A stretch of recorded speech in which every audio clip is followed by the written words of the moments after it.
एक बार की बात है, किसी जंगल में एक कौवा रहता था। वो बहुत ही खुश था क्योंकि उसकी ज्यादा इच्छाएं नहीं थीं।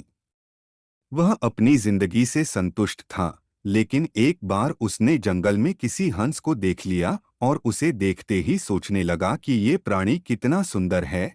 ऐसा प्राणी तो मैंने पहले कभी नहीं देखा। इतना साफ और सफेद।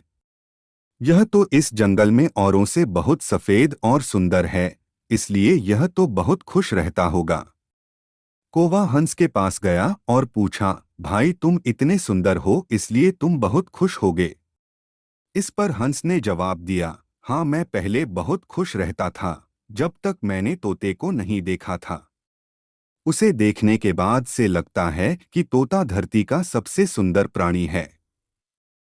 हम दोनों के शरीर का तो एक ही रंग है, लेकिन तोते के शरीर पर दो दो रंग है।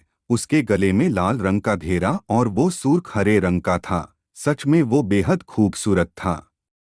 अब कौवे ने सोचा कि हंस तो तोते को सबसे सुंदर बता रहा है, तो फिर उसे देखना होगा।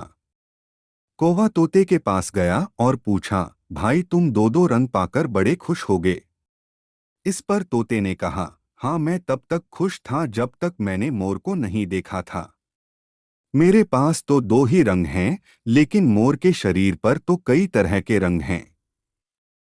अब कौवे ने सोचा सबसे ज्यादा खुश कौन है, यह तो मैं पता करके ही रहूंगा। इसलिए अब मोर से मिलना ही पड़ेगा।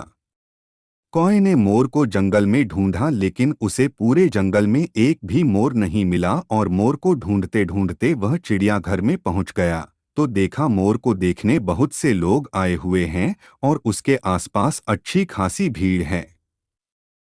सब लोगों के जाने के बाद कौवे ने मोर से पूछा, भाई तुम दुनिया के सबसे सुंदर जीव हो और रंग बिरंगे हो, तुम्हारे साथ लोग फोटो खिंचवा रहे थे।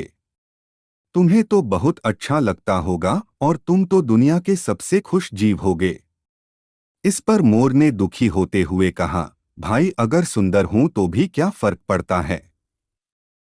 मुझे लोग इस चिड़ियाघर में कैद करके रखते हैं, लेकिन तुम्हें तो कोई चिड़ियाघर में कैद करके नहीं रखता और तुम जहां चाहो अपनी मर्जी से घूम फिर सकते हो। इसलिए दुनिया के सबसे संतुष्ट और खुश जीव तो तुम्हें होना चाहिए, क्योंकि तुम आजाद रहते हो। कौवा हैरान रह गया, क्योंकि उसके जीवन की अहमियत कोई दूसरा बता गया। दोस्तों, ऐसा ही हम लोग भी करते हैं। हम अपनी खुशियों और गुणों की तुलना दूसरों से करते हैं, ऐसे लोगों से जिनका रहन सहन का माहौल हमसे बिल्कुल अलग होता है। हमारी जिंदगी में बहुत सारी ऐसी चीजें होती हैं जो केवल हमारे पास हैं, लेकिन हम उसकी अहमियत समझकर खुश नहीं होते। लेकिन दूसरों की छोटी खुशी भी हमें बड़ी लगती है, जबकि हम अपनी बड़ी खुशियों को इग्नोर कर देते हैं।